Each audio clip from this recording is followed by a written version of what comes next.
Hey, today we're going to talk about how to make your own LCD monitor wall mount. I have a 22-inch SyncMaster 226BW Samsung LCD, and I'm going to be making a wall mount of that today. Here's the back side of the LCD, just to give you an idea that each of these LCDs has wall mount holes. Right here, I'm pointing those out for you. And these.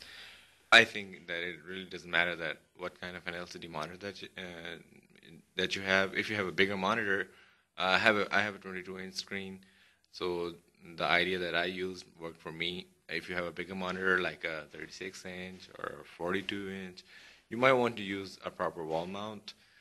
But for these, the one that I used, it works. Okay, so here are the parts, or my reused CD-ROM covers that I used to make the wall mount. You can get these parts off of any DVD-ROM or a CD-ROM that's unused or that has gone bad. You can throw out the stuff. I just put some motors from the junk, a lot of junk that came out from these here to show you that you can throw the junk away. Okay.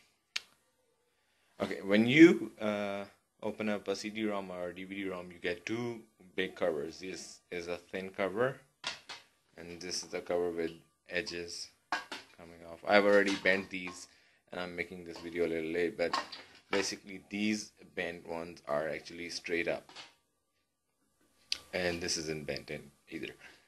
What I did was I measured the holes on the back of my LCD monitor, as I already showed you, and I made holes in here in the thin cover, and I marked my points to drill holes in them. And here I have already written wall on this, because this piece is going on the wall, and the other piece will be going on the back of LCD monitor. This side is going to be attached to the back of LCD monitor, and this side will latch on to the wall mount here. Okay, what I did was I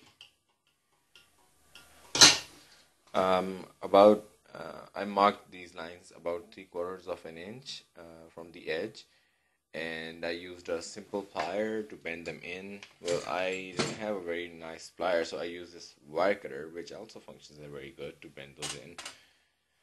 I'm sorry that I don't have those very proper tools to bend those in and all.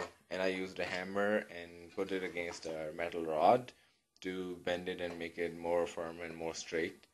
But as you can see, it's not a very good job done, but it did work for me. You can use your own better techniques that you have. This is just to give you an idea how to make it. Okay. And I bent both of these two sides in equally, and then this was initially up. This part was initially up here. I used a saw to cut it. Where's the saw that I used? I used a saw to cut it, and just leaving enough room for it to turn in. And I already have marked this with a dotted line. Again, a very crappy job, but it did work. Okay, so after cutting these sides here, I simply pushed it in and bent it forward and made it straight by using a hammer and a rod inside.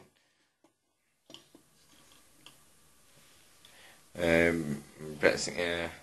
Try to make this the least curved as possible. I mean, you don't want to get this curved outside or more on the back. That will give more space from the back of your LCD to this cover on the lower side.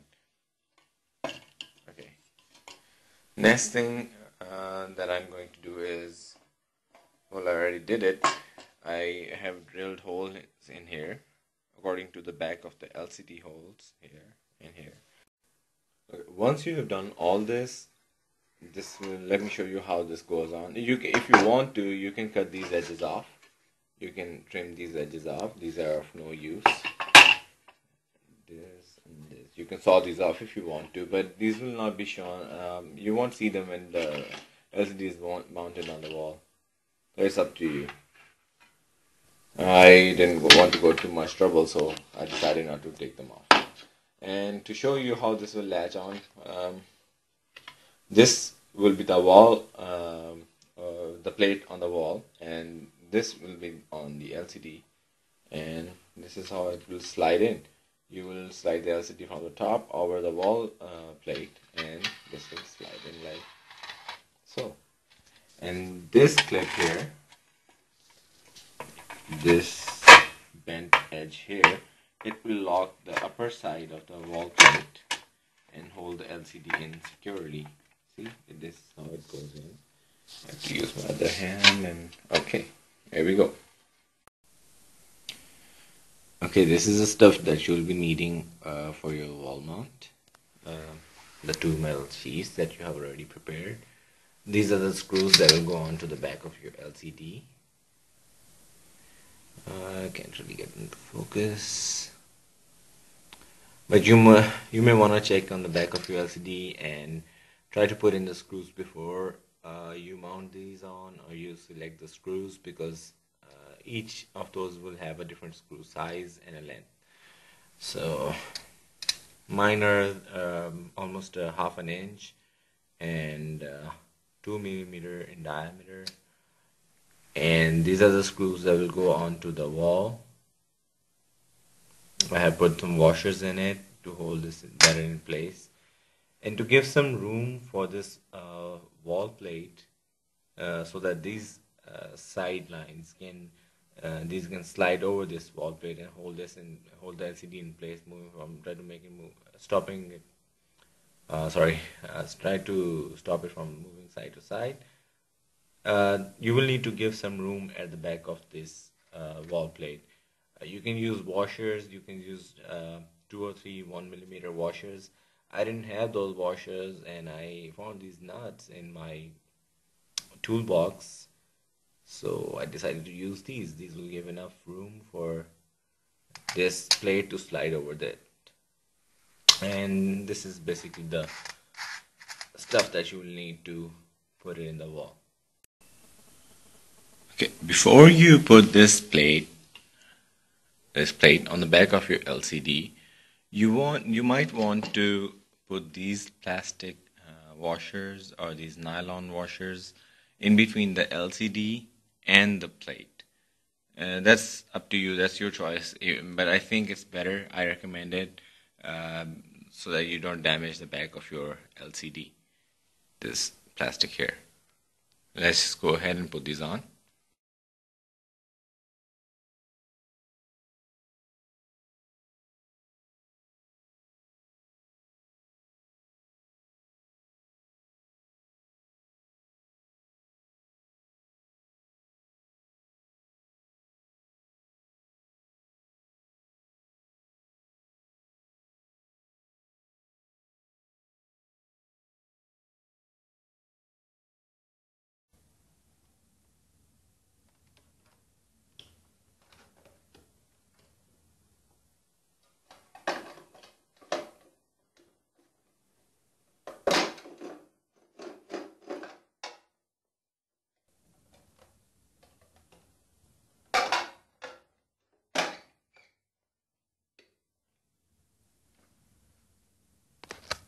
It does take a little bit of struggle to put it back over there, because my parts were not really very perfectly aligned, but I have it adjusted. There's no light here. Hold on a second. Okay. The hook that we made to latch on over the wall mount has adjusted over there. I've made a few sketches on the wall, but these are not noticeable. These will hide behind the LCD. And here is my wall mounted LCD. You can easily take it off. You can just lift it up and attach the stand to the bottom of it and use it with the stand, or you can put it on the wall and use it like this. Thank you for watching the video. Please add any comments for any more improvements.